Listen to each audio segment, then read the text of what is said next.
Ladies and gentlemen, boys and girls, this is the very first Rebel Podcast #1. And we're going to start off by packing a lip of our first SKU we've ever launched of these energy pouches. So we're a big catalyst in us chasing our dreams, and while we're even able to make this podcast here today and share a little bit of the story with you guys. So without further ado, well, cheers. Let's get one in, get cruising.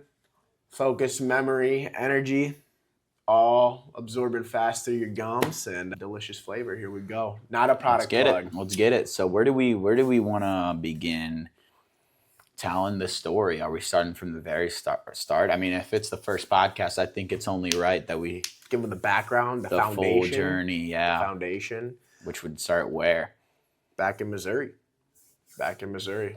I would say let's just give them a little bit background about our relationship and where our friendship started, and a little bit background about how we wanted to always hustle and do something. But yeah, so to give you guys some more background, Daniel and I became best friends in 6th grade, and we both were born and raised in Missouri. In middle school, we started trolling teachers and just being class clowns and just having fun, and that's kind of where the friendship started.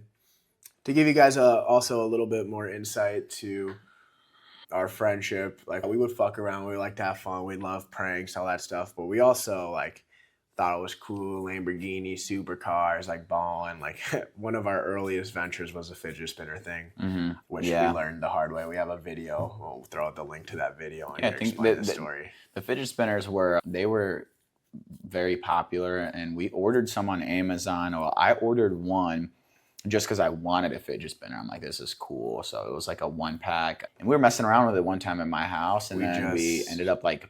This is when fidget spinners were huge. Yeah. This is when they were they were the shit. Teachers were getting pissed, and everyone had those basic little like 3-prong fidget spinners. The little 3-prong ones, yeah. These were golden. Primo. They were golden. They were probably just like fucking aluminum, whatever. Yeah, they looked super cheap. Primo. But yeah, they were super primo, and I think there was like one other kid maybe that gave us the idea, like some posting, and he was selling the basic 3-prong ones on his story. I think somebody else was doing it.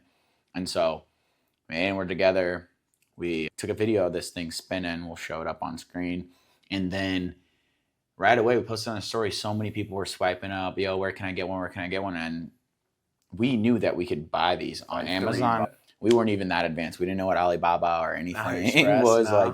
No. It was on Amazon, and then we ordered like 10 of them or 15 of them, and I think it ended up being like $40 yeah, or we were $30. Gonna flip these things for $20-$30. People were swiping up left and right, and they never came in. So we learned the hard way. Our first business lesson. We were about to make a quick couple hundo off these fidget spinners, but that just goes to show like we were always kind of had a knack for trying to make some dough or build something, and it all ended up working. Long story short, if we forward, and then we had our respective high school experiences. And then college came around, like college time came around, graduating high school. You were already down in Marco? Yeah.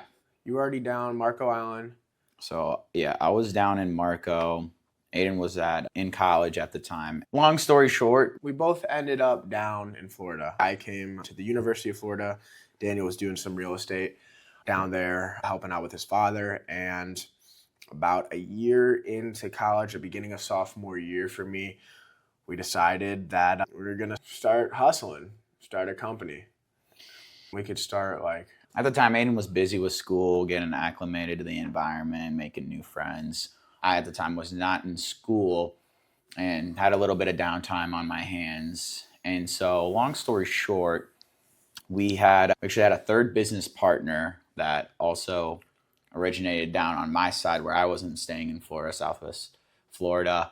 And that kind of sparked us like just making a decision to, well, looking back in hindsight, hastily, impulsively getting into business and going and doing business and getting into a market that we knew, frankly, nothing about, just thought it was cool. And that market was pre-workout. So 2 college-age dumbasses just knowing we want to start something. We want to chase our dreams. What do we do? What we like doing? Well, we like hitting the gym. We like pre-workout. fuck it, let's bring the best pre-workout to market, the most loaded pre-workout to market. And I think we did put in a good fight for actually our product. Despite being in such a saturated space, we had a kick-ass product. We can throw it up on screen, our formula for you guys if you're familiar with pre-workout. But that was a result of two dumbasses tapping into their savings accounts, saying, F it, let's start a business. And we did that. And there was actually one more guy involved at the time, no longer involved. We learned one of our first lessons, and probably the hardest, and something that if you're going to go into business, you need to learn, is who you're getting into bed with. And it ended up working out for us. I mean, we're best friends, and we both share the same dream of what we want to accomplish, and we've been on the same page about a lot of things. But most business gurus out there or successful people will tell you, don't do something with your friend or your best friend, or really vet your business partner. So that was something we had to deal with and learn very quickly. But it was one of the first lessons that definitely matured us. We're getting into something where we know nothing about business. We think, hey, we order this, we sell this, we make money, and we do it and just grow and we get rich, and that's what it is. But there's millions of intricacies that go into business. And that pretty much was the phase of our business where we're just learning lessons. Okay, this doesn't work. Why doesn't this work? Okay, we have no experience to properly market our product online. We have no graphic design experience. We're just trying to figure things out. We're trying to build websites ourselves, trying to put together Photoshop graphics. We're trying to do this. Yeah, it's not just as easy as putting something online, but we had tons of grit and perseverance. We were able to demonstrate what we had, our offer, our product in person, sample it out, give people different little flavor samples, full scoops. One thing that was huge for us was actually Crunch Fitness in Gainesville. Shout out Crunch Fitness. They're super, super accommodating to local entrepreneurs and small businesses. And they let us set up tables for free, basically show what we were rocking with. And people loved it. That was where we did most of our revenue, actually, is just giving people free samples. They would rip the gym. They'd come back. They'd be like, this shit's great. They love the flavor. And we were just grinding, boots on the ground, elbow grease. We got into like 8 supplement stores in Florida, traveling around, knocking on doors, calling hundreds of stores. You're just another person trying to sell ice to an Eskimo at that point. Yeah, it was brutal. I mean, we were organized. We had a spreadsheet. We saw numbers. We actually got pretty sophisticated with the store tracking system, because we come to a point where we realized, shit, like, we don't really have luck selling this online. Maybe the best plan is to do some kind of retail scale approach. So we ended up making a whole giant spreadsheet to the point where we had timestamps and conversations that we had, the last conversation and with who and names and everything. And we were so dialed in on like keeping track of what store, who was talking on the phone, so that we could tap them. And finally, maybe we'll get lucky. We'll call on a Wednesday at 9 a.m. And then we get the manager, and we're like, oh shit, now we got the manager. Now we got to make our case for our product. And it was a brutal process. You remember that, right? Yeah, absolutely. And then we had like 4 different fucking tabs, 30 different tabs. Your tab, I had a tab, Missouri, Midwest, Texas, this. Very limited funding. I probably could throw some screenshots up on here when we had like maybe $500 in our bank account. Like we had push weeks, we had a new order coming in. Like we sold through all of our pina colada, which was our first pre-workout. And then we needed to get more. People wanted blue raz, so we ordered blue raz. We paid half of the deposit for it before starting production. We have the other half. So we had to hustle in that. Daniel drove up to Gainesville. We were trapped when we were running shifts at Crunch. We were going to different frats. Like we were fucking legally drug dealing our product, and just it just teaches you a lot. Looking back at it, those are the things I think that we're definitely gonna remember. I think we did like 5K that week or something. The plan was for me to come down. I think we were nearing some shit too. Like I think we had to pay it like relatively soon. We knew it was coming. So we're like, fuck, what do we do? And the plan was kind of just for me to come down and we would camp Crunch Fitness with our fucking table and just sell through. But we ended up throwing a lot more things on the itinerary, like going to the frats, and we sold a good amount of tubs there. And so we were selling old videos. Yeah, we're selling, and we're selling product. We did it all through our own sweat, blood, tears, manual labor. Like we were there talking to people. Each Each sale wasn't an online, funnel hack. They go down the funnel, they click a button, our ad converted, boom. Person. It was, every sale was a person-to-person sale of us Pretty explaining much. and selling them the product. We got literally a ton of volume in practice, and we were able to understand what messaging certain demographic. Like, we pretty much built a foundation of like how to target different people, but in person. We were just really learning a lot, and we knew we had a lot more in us, but unfortunately there is such thing as market saturation and limited capital, and when you combine the two, it's a really hard thing to do. We figured it out and we're here now, but we realized that fast forward, we got Blue Raz, we were selling it, doing the same thing, but we realized like we needed to take everything that we learned, our knowledge, our skills, our experience, and transfer that into a more novel, unique, less saturated space.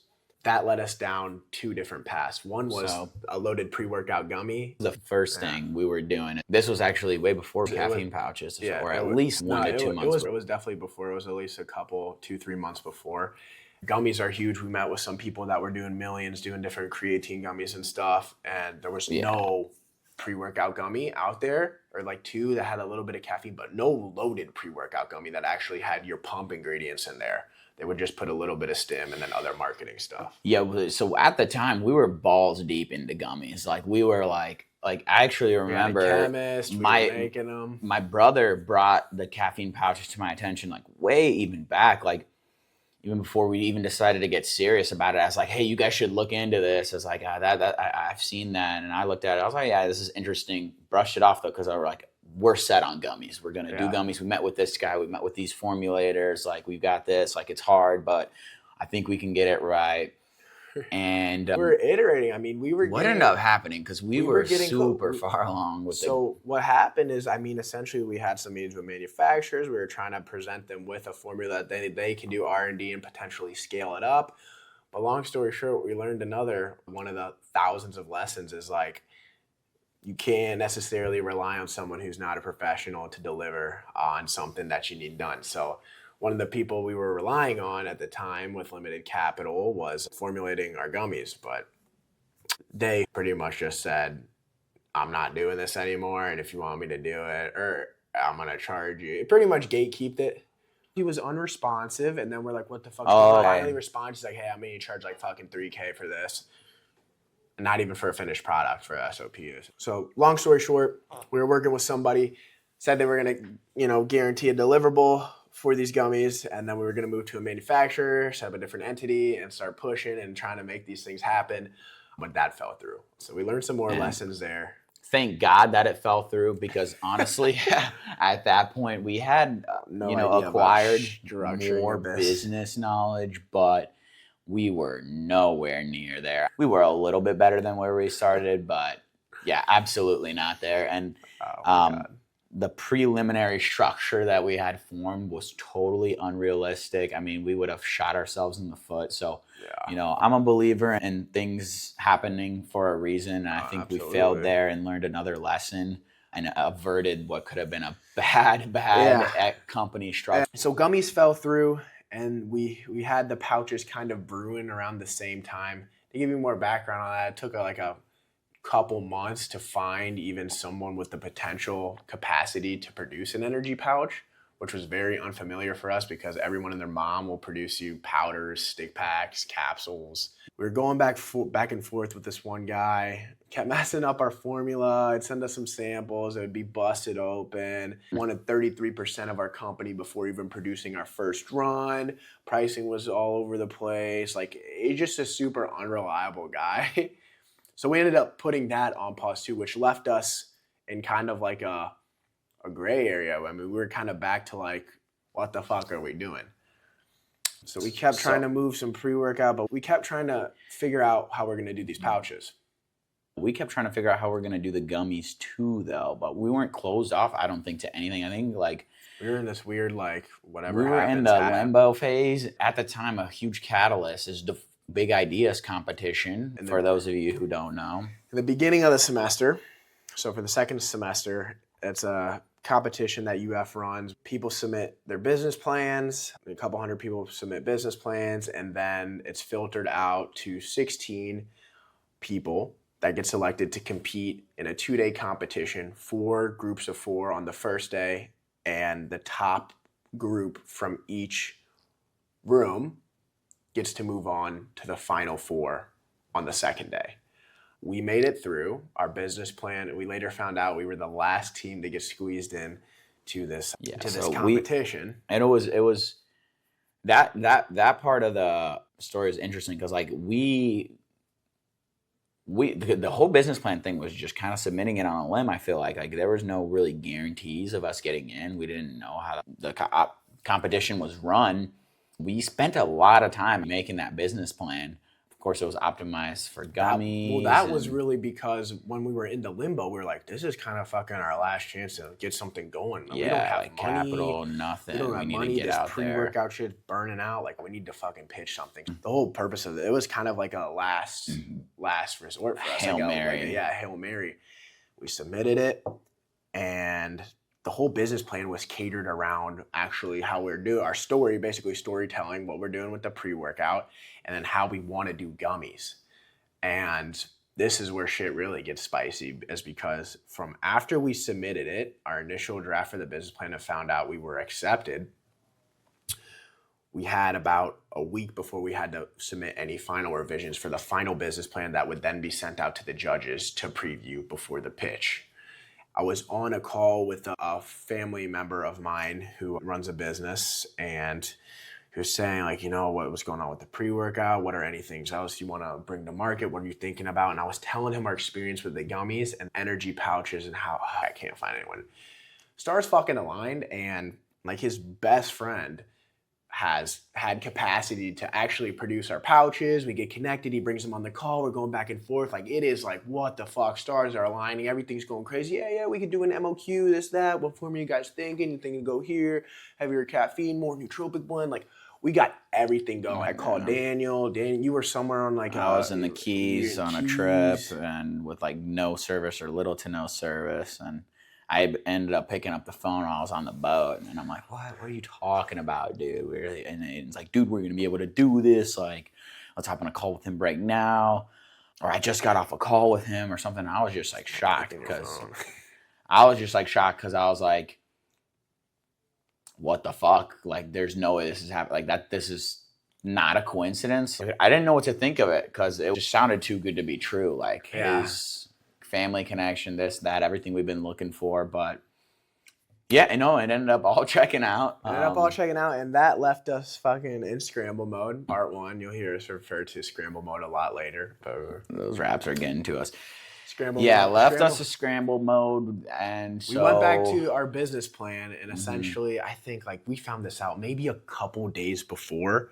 So we got some mock renderings done. We fucking just threw like random images in this business plan. We threw random just like energy pouches. Like the whole thing is about pre-workout and gummies. And that was the first thing we submitted. Then we just threw a bunch of shit in there about energy pouches for the final submission. And we had to completely change our pitch. Yeah. Our structure of what we're doing and everything. Meanwhile, the whole business plan, projections, financial, everything is based around like gummies and pre-workout but we threw it in there just kind of like, fuck, let's just sneak this in quickly before they fucking clamp down on these business plans and we can't make any more revisions because those business plans are going to the preliminary judges. Keep in mind, that's the only thing these judges are seeing and have context about. When they're looking at this business plan, so they're reading this shit and they're like, okay, pre-workout gummies connected to that. Okay, making some, where are these pouches on this page? And then they go and I read, and there's another thing about the pouches. Like they're reading like this 45-page full stack business plan, and it's all over the place. So we get to fast forward to the actual prep. We can talk about the pitch prep. Yeah, we decided that the smartest approach after that sticky situation would be to be like, hey guys, the business plan you have in front of you is not going to be anything like, or not really going to be similar to what we're presenting, but this is due to X, Y, and Z. And we decided to completely just pitch energy pouches and nothing else. We tell our story, but the whole pitch was going to be about something that was barely mentioned in the business plan because it's the best opportunity we have, and we're just going to send another Hail Mary there. So I know what happened. The opening sentence before we even said anything, I think it was we like formulated a sentence to just kind of take care of everything in one sentence. It was like, apologies for anything you see, any discrepancies between the business plan and what I'm about to present. Yeah. Remember you saying that? Yeah. So we got some attention there. I mean, we told them. And so let's transition into like the Hell Week here. Leading up to Hell Week could get a podcast of its own, to be honest. Yeah, and we might go into more depth on a separate podcast, but just to give you, I think it's good to keep this one broad. Like we've been keeping it pretty broad. We can do more specific if people are asking for it, but we can do just one on the Hell Week. Hell Week will for sure be one because this is kind of, it really was the turning point. We're not going to do it justice, but just to sum it up, like we had about 4 days before our pitch to submit our slides that had to be finalized and memorized for a 15-minute pitch, followed by 15 minutes of questions. And keep in mind, which was the college I was at, has decided that it would be a fantastic idea to schedule these 2 rounds of pitches in the pitch competition during finals week, during the busiest time of the school year, where I am absolutely slammed with exams every day, papers, all. And that's gonna, like, Jesus Christ, that's probably still just the most brain-fried, zombified week. We can throw some clips up on screen. We're just like delusional, sleep-deprived, grinding till 5. I'm knocked out at 3, gotta wake up at 6, exams, this, that, like. Yeah, I mean, so long story short, I came down, he had finals week. We needed to get all the slides ready and the script ready for the pitch. Why this Hell Week just only kept getting worse, but also better, but worse, is because we had a pitch, we had made our slides, we went in and we presented, and we got put up against this team with an AI robotic hand, this app, this guy that's literally contracts with the military with AI drones. He ended up breaking his clicker mid-pitch. We can do a separate podcast on just that first pitch alone, too. Yeah, we'll make separate episodes, each separate event or each separate lesson. We're just giving you guys the general rundown of who we are. But pretty much not even that, just like our story. But the story. We have a pitch. We have a script. We get into the Sweet 16. Again, like Aidan explained earlier, there's 4 rooms of 4 teams. We were in one room, other teams in other rooms. It's pretty simple. So we walk in, everyone's there. We see the judges on the table. And we go in, Aidan presents as I wasn't allowed to present for some reason, which was pretty consistent with most pitches. We presented this to the judges, and they ended up liking it. We presented it to them. We had tough-ass competition, and the judges were intrigued. They were interested, and they ended up liking us, and we made it out of that room. So out of those 4 teams 3 other teams that were competing with us. But we didn't know that right away. No. We found that out later in the day. True. They gathered everybody down into the common area, each room, and then the guy who was running and administrating the event was doing this thing where he would announce, like everyone was waiting, eating food for like 30 minutes, wondering who's going to win, who's going to advance. Finally gets up, pops up on this like table in the middle of the room. Yeah. And bear in mind, we did not, there was no really like telltale sounds like, oh, we got it. Like after that, there was a lot of suspense building up because we finished the pitch, the rooms got all dismissed, and we needed to walk down to the other common area where they were going to announce the teams, as Aidan's saying, and they had food there and everything. So that's where we're at now. We kind of were like, oh, fuck. Me and Aidan are sitting at the table after glarbing out, eating a lot of food, just kind of content with like. We were like, honestly, we were probably both thinking like, hey, if someone just shoots us now and we just don't get to the next round, like we were low key probably thinking like, bro, I don't want to do this shit. Like there was definitely voices in our head like, we are so fucking fried. Like we gave it our all, this and that. And whatever happens, happens. We didn't know this at the time, but we were the last seed. Yeah, we found it out that we were the last business plan, number 16 to sneak through. And if you guys know anything about seeding, the lowest seeds always gets placed against the top seed, who is strongest business plan. I think what Yeah. really set us apart and why we won was not only, oh shit, I kind of spoiled it, but it's obvious. I think we were kind of already looking at ourselves like we're content that we at least made it through and we at least got some exposure and maybe something will come from it. At least that's how my mindset was. I was sitting at the table, we just had some food near us. They're about to announce it. And yes, spoiler alert, he gets up there, makes it all dramatic. Suspenseful, talking about room number 1, room number 2. And they would do that for each room. We would just build it up, build it up. It gets to us, room 3. Rebel supplements. And we're just looking at each other. They're clapping. We're just sitting down in the chair, no reaction really, because I didn't even know how to like fat. And then part of us is like, holy shit, we did that. And then we're like, oh fuck. There's like there was like probably this much. There was this much surprise and shock. This much, holy fuck, worried this, gotta get to work, and probably about this much excitement, honestly. Yeah. It was more like, because it's already been an exhausting week up to that point. Actually, what ended up happening is we had to revise it. That's what I'm about to get into, the fact that... No, that was after we revised it, but we had to revise it even before the first one because we went to the fucking... So it was already hell. We already had to change the slides that we had. So we did a pitch, we did it, we thought it was good, and then we went to this pitch practice round before the shit, and they told us, oh, I would tell more of this, I would tell more of this. And then we switched it up, and then we did the pitch, and then we won, and then the judges in our room were like, all right, let's see how we can improve. Each fucking judge said something different of how we should improve. So as two dumbasses that wanted to win really bad, we took advice from every judge. And implemented every single thing into this big fucking jumbled, combobulated fucking we pitch. Squeezed it. It was probably 14 minutes and 59 seconds long, I think, exactly on the dot rehearsed. We sprinted home. We were revising everything. Okay, this judge said here. We can blend this in here. We can do this here. Keep in mind, I'm having to fucking memorize all this shit, write it out. Daniel's custom making the dopest slides, and we're just fucking trying to put this shit together. We were walking around the area where I lived at like 2 a.m. in the parking lot, just trying to rehearse, memorize. Fucking woke up doing more rehearsals. We switched it all up. And because of that work we had to do and fucking grind that day, because the pitch was the next day, I ended up getting some sleep just for overall memory and retention. I was up till like 6 a.m. doing the slides and just making sure shit was structured in accordance with the script that we had wrote out. So it was fucking crazy. 6 a.m. shit was done.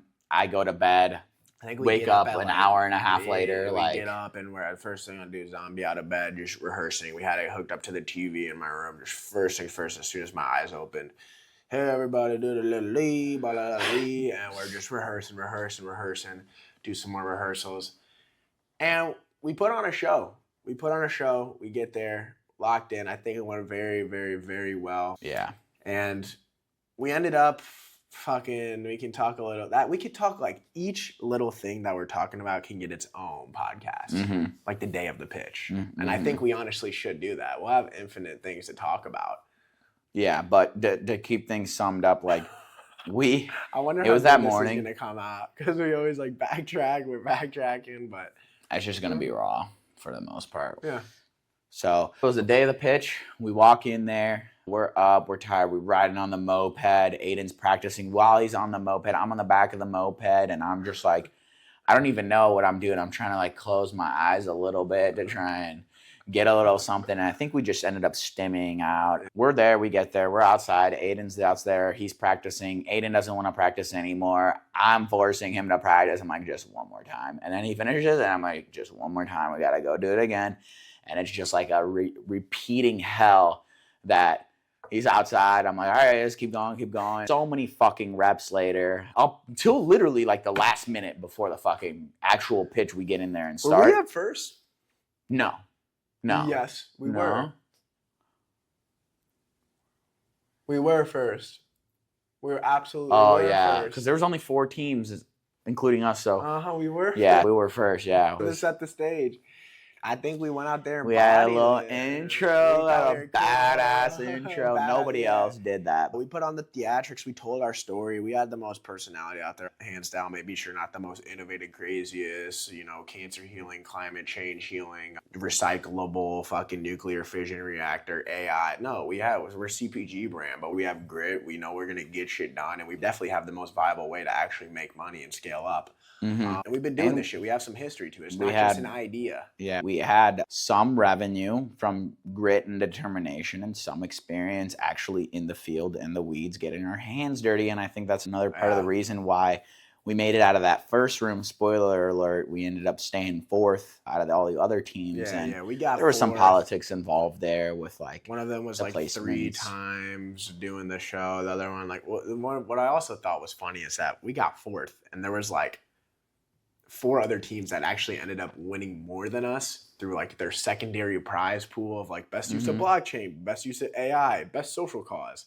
So like we got fourth, but like realistically we got like nothing. Eighth in the terms of like the prizes. Prize and, pools, You know, it's a little, it could be set up better in our opinion, but nevertheless, we got there and it was graduate. We'll be able to open up a whole nother can of worms about UF's fucking bullshit. Yeah. We'll unveil the fucking. We'll rip the curtains off, but we won't do so until he's out. Keep it under wraps. But yeah, so anyways, right after our pitch, we were first. We out there in the living room, and we were Debbie Downers because we got fucking grilled by the judges with these questions. After Aidan was done pitching, judges are asking this, or asking how much fucking salaries set aside, like projections for our employees do we have? Who are you targeting? Who's buying your product? Like we're like, with all due respect, like we don't have any fucking employees. Like it's just us. We were not ready for any of these questions, but for some of them we were, and we did. It's exaggeration. We did a decent job. There was a few questions that caught us off guard, but we were just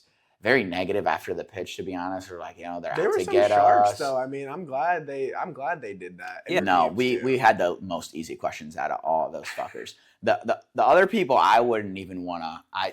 I can't even imagine what we would have done if they grilled us like they did with the other teams. They were ripping into them. The pit bull, bro. And we were like, kind of like, and it was funny because right after the pitch, we loved it. We're like, let's go more. And then we're like, ask him about the fucking IP. Ask him about the IP. We're just 2 little shits in the back of the room, like salty, preying on their downfalls, which I guess like everybody in a competitive setting is going to do. So you can't blame us for that. But we were outside the room taking a break after we pitched. We're like, fuck. At least it's over now. We had our group of friends. We had our Rebel, the interns, everybody that was there, that was with us at the time, came out to support. Everybody was rocking Rebel shirts. And so we're outside the room, we're talking. And when all of a sudden we get approached by an unnamed UF alumni. Oh, we didn't know at the time. We thought it was just some dude, like for all we know, it was a janitor or something, like some passerby. And it's like trying to get our attention at the time. We're kind of like, yeah, 1 second, like talking to the people, this, that, doing this. Like we're on our high horse. We just got done with the pitch. So we're like, all right, dude, like, what's going on? What do you want? He's like, I'm interested. He's like, I'm interested. Me and I think some of my other friends want to invest in your company. Like straight up, there was no fluff. There was no like, we'd like to I'd like to explore an opportunity with the fucking, none of that. He goes, I want to invest in your company. He literally straight up said that. And we're like, yeah. Okay. Like what? Feeling it out. I mean, it was cool. It was definitely a shock. Yeah. But I had my doubts, and I don't know why, but I did. We ended up learning that he was a judge. This was also before the final reception of when we found out that we played. Yeah, this was right after the pitch. So another company was presenting at the time while we were out there talking. So yes, we didn't know anything about the competition, whether we were going to win or lose or nothing. So there was a lot of like suspense building up. But while that was going on, we're talking to this guy. He's a fucking straight arrow, shooting it as transparent as it gets. He wants to invest. Let's connect. He got these photos of us during the pitch. So we're like, oh, this is cool. He ended up telling us he was one of the preliminary judges in a different room. UF alum. And fast forward after that, we asked the judges after we found out we were fourth, what could we do better? And the most consistent theme was like, just niche down more on your target market for your pitch. Doesn't apply to everyone. And we took actually a lot of good pieces of advice. At least with that group of judges, the advice was pretty consistent. It wasn't all over the place. Bear in mind, these judges that in the final round are all big dogs, very successful individuals, some of which we've estimated just from our hillbilly math that we've done, which I'd say is somewhat maybe close. 9 figures. 9 figures plus big dogs. And there was commonalities there as much. Some that are our advisors today. We kind of just sucked up our egos. I don't know how you would say that. We were exhausted. Took it on the chin. We just laughed at it. We're like, all right, fuck it. But despite all that, we ended up staying in that little venue area and talking to as much of the judges. I think we got pretty much every single judge in there and trying to get advice from them on what we did wrong. Why did we not place fourth? What we could we have done better? And then that's where that advice came from on our target marketing. And judges said a few different things, but some of it had a lot of similarities. And so we just wanted to learn as much as possible. So we did take all that advice, and then we left and we're like, well, shit, dude, what do we do now? I don't even know. What were we thinking after the fact? Yeah. There was nothing going on yet. Like, we're just like, shit, well, like we got $1,000 coming from this pitch. There was potential in the air, and we were going back with our current manufacturer, like, hey, we're going to make this happen at all costs. Like, hey, if we sell through the rest of it. Yeah. We were trying to think about if we could raise a little bit of money from other people. We were starting to think like, okay, how much pre-workout do we actually need to sell to get this throttled up? Oh, like, we were figuring it out. We were trying to figure it out afterwards. A week after the competition, we finally circled back with this mysterious guy who approached us and get on a call. And, what's your ask? This and that. The dust is settled, and we didn't really know what we wanted to do for our ask. And we're just like, let's just shoot for something. Let's just throw a number out there. We thought this was like really high. If we were able to get this, it was insane. Long story short, his reaction was he was like viscerally like shocked, like looked pissed. And we threw out a number. We were like, he did that. God. This was our chance to potentially have something. And then his response was pretty much like, I would never give up X% of my company for X amount. What do you? Well, yeah, like he's like, I can get this at this, and I'm gonna shoot some taxes to this, that, and the meeting pretty much ends on that point, and we're like super fucking hype, but we're also like trying to calm ourselves down. But I mean, this guy's instilled mass confidence that like he's gonna get this like it's baby food, and we're like, oh my god, like what the fuck. And it started moving fast. We were calling other people, hey, could you be our advisor? Could you be our advisor for this? Like, we're trying to get shit going and get it all processing. After 1 week or less, we started seeing some of the first baby checks start hitting our accounts. Mm-hmm. And we said, after like a couple of weeks, I think we pretty much got the full amount that we raised. And it was very quick. That was still one of the most surreal times in this whole business. Mm-hmm. Was looking at the account and seeing checks, like the money load, just like that feeling of like, it was like a breath of fresh air. Like, holy shit, like we can actually do some damage. Yeah, we got some ammo. Bear in mind, again, we've been fucking bootstrapped this whole time. So to see that amount of money in our account, which is 20x the most we've ever had before, it was just literally like, oh my god, like we've got a fucking shot here to get our fucking dreams, chase after it, and create some chaos. That's exactly what we ended up doing, motherfuckers. And now we're really about to turn up. So after that point, we fucking went back to our manufacturer. Hey, we got this shit in the bag, throwing our first fucking MOQ, right? We'll pay up front. One SKU launch, MOQ, after we did some R&D back and forth. And we got that going. We were figuring out our game plan. All right, what are we going to attack first? All right, we're going to put all our focus in Amazon right now. All right, who we need, advisors, this, advice, learning. And then, long story short, we got our shit thrown up on Amazon. We started seeing it sell. We actually got a great Amazon guy. At first, we thought it was a scammer, but he turned out to be a stud. Oh my god! Today, that's a whole nother story. And we got it out. We got it on Amazon. And keep in mind, we ordered like 5,000 units, and we thought that was gonna be enough. Next we've ever had. And then we started seeing it move on Amazon and move quicker. And like, holy shit, what are we gonna do? If we stock out, we hurt our rank. Like, we're ranking hard in this category. Like, we're ranking really well. And if you go out of stock on Amazon, it fucking really hurts your rank. Like, that's the last thing you want to do. So we raised our price, throttled down our ad spend, and we kept selling at a decent velocity and came to the conclusion, like, we need to raise some more money and put in another order, redo our packaging, bring some new flavors to market, and then here we are now.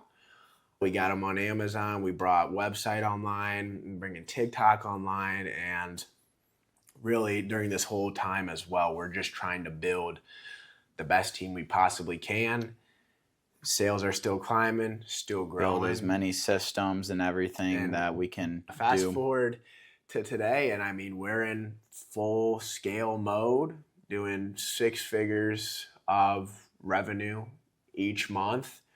really obsessing about building as much systems as possible, empowering the people that we're working with to build underneath them, automating, delegating, outsourcing everything we possibly can, thinking big, retail, nationwide, like how are we going to do this? And we just been keep pushing, keep chasing our dreams. And I figure it's about due time to come on here and share a little bit about our story. Which is far from over, but It's you just know, getting started. now we're also teetering in the next phase of things where it's like we're gonna need to do another round of fundraising soon to really make sure we can keep up with the demand and make sure that we can scale at the quickest rate that we can possibly achieve, all whilst not stocking out of our inventory. So there's problems that lie ahead of us. Get bigger and bigger, and we're planning on another raise with strategic investors. But if you're watching this and you're a private lender and you want to give us some access to debt, we'd love to see a term sheet, because we just don't want to dilute indefinitely. That's not our plan. We're thinking smart here as well. Some of the biggest things on our plate are figuring out a small regional rollout within some gas stations, continuing to close out some deals with strategic advisors and some employees to bring on the team, scaling up, full omni-channel push. So bringing Reddit online, Google Ads online, ramping up Meta again, full sub and save model functionality, optimized on our websites, affiliates, influencers, NIL, like everything's pushing hard right now. It's a very exciting time in the journey, but it's still just getting started, and we know where we can get with these things. To basically sum up the whole pitch to you guys to why we landed on energy pouches, because we didn't actually hit on that besides transferring knowledge, skills, expertise. I'm going to give you guys a little 2-minute crash course into pouches. So in 2022, Philip Morris International, which is a ginormous tobacco company, they acquired Swedish Match for $16 billion. Swedish Match was the makers of Zyn. And for those of you who don't know, Zyn is a nicotine pouch and the most dominant one in the market. And ever since that acquisition, Philip Morris has been pouring billions into manufacturing in the United States to keep fueling the growth, the meteoric rise of Zyn. Nicotine pouch space in the US is growing at a 34% year over year compounded annual growth rate, and there's no signs of slowing down. There's no good alternatives to a nicotine pouch or chewing tobacco. Most of the people that try and quit, they're going cold turkey, and it's really hard. So we decided that, hey, we see it's clear that pouches are the future, and there's an alternative space. So we're playing in a derivative market, and we wanted to provide an alternative for people to get off of nicotine pouches, chewing tobacco, in a way that where they still get the oral fixation of packing a lip, they still have the puck, and they're still getting clean, focus, energy. Most importantly, that they're getting a product that they don't feel like they're wasting their money on. Because another part of this is like, why would we go into this space if there's already players that are doing it and they're doing it well and people are loving it? The biggest thing when getting into any market as an entrepreneur is being able to find a gap or room for improvement. And that's exactly what we spotted out early on. There's a handful of competitors that are each of which have an insane sell-through on Amazon, which means something's working. People are using this product. They are wanting it. But we can't necessarily pinpoint why, but people are buying it. There's a lot of sales, but the reviews is another thing. They're all horrible. And many of the reviews each had a lot of similarities and commonalities amongst common problems and complaints that the consumers were complaining about that in our eyes were pretty easy fixes. Like if we could just get this, and that taken care of, I think we can bring a lot better solution for these people, this starving market that are already purchasing these products for a lot of different reasons. But I would say the biggest one is because they want an alternative to help them quit. And long story short, the pain points that we addressed were A, flavor. People were saying chemical taste, bitter, burns. And this is for the actual 3-4 competitors that were out there. That was one of the major pain points, simply not feeling any effects because the dosages of active ingredients, 20 milligrams, caffeine, nothing. And those were pretty much the top two. So we decided, hey, we're going to come in with a banging natural flavor system. Combined with our unique coconut fiber, we're going to add 100 milligrams of caffeine per pouch plus other nootropics for focus, cognition, memory retention. We're going to throw 100% daily value of vitamins B1, B6, and B9. And we're going to put it on the best package on the market with the sickest designs and the best brand. And we are going to be the leaders in the alternative pouch space. And we're going to build out loud and tell our story. And that's where we're at today. Boom. I know we were live streaming the other day. There's a lot of people that wanted to learn more about the journey. Yeah. People were asking about like the pre-workout and stuff. So I have a feeling we'll get a couple viewers on here. We're not huge by any means. So to whoever watches this, we really appreciate it. And we love that you're able to hear our story. Our plan for this podcast is to go more in depth about some of the stuff we covered today. It was more of a broad overview of our story, but going into more depth and focusing on specific events and lessons we've learned, biggest things I would check off the list as an entrepreneur, biggest tips and tricks, kind of just trying to provide as much value as we can to you guys based on our experience and blend it with a nice weave of storytelling and actionable steps. But for this podcast in specific, we're just going to, just share a broad overview of our story. And we'll look back on this. It's a good kickoff podcast for sure. We'll look back on this once the background is 70 floors up and you see beautiful water behind us. And we'll go down and visit Aidan's office, which will be 30 floors below that. And then his office will be 30 feet below the ground in the sewers. If I can leave you with one thing, is that just fucking chase your dreams. If it's been done before, it can be done again and it can be done better. And if it's not physically impossible, fucking do it. Yeah, I think that's a great piece of advice to anyone out there if you are wanting to get into entrepreneurship. I think a good rule of thumb for anything is like if somebody else did it, you can too. We're all flesh and bone at the end of the day. There's nothing about any of us that makes us superior or different to another person. It's just grunt, dedication, putting in the time and staying disciplined and just mainly not giving up. And that's the corny part is like, okay, I've heard that everybody else, but nothing's going to happen unless you take action and run headfirst into a wall, which you inevitably will. And it's never going to be perfect. Failure is the best teacher. And it's so funny because we laugh about it all the time. It's like, there's no secret sauce. It's the fundamentals. If you're taking action and you never give up and you learn from all your failures, over time, that's going to equal success. And I say success because it depends on how you define it. Sure, you'll have financial and monetary success, but you'll also grow a lot as a person, as a leader. Your views on life and your attitudes and beliefs, you'll grow. And so we'll leave it there. Peace out, y'all. That's a wrap. Join the rebellion.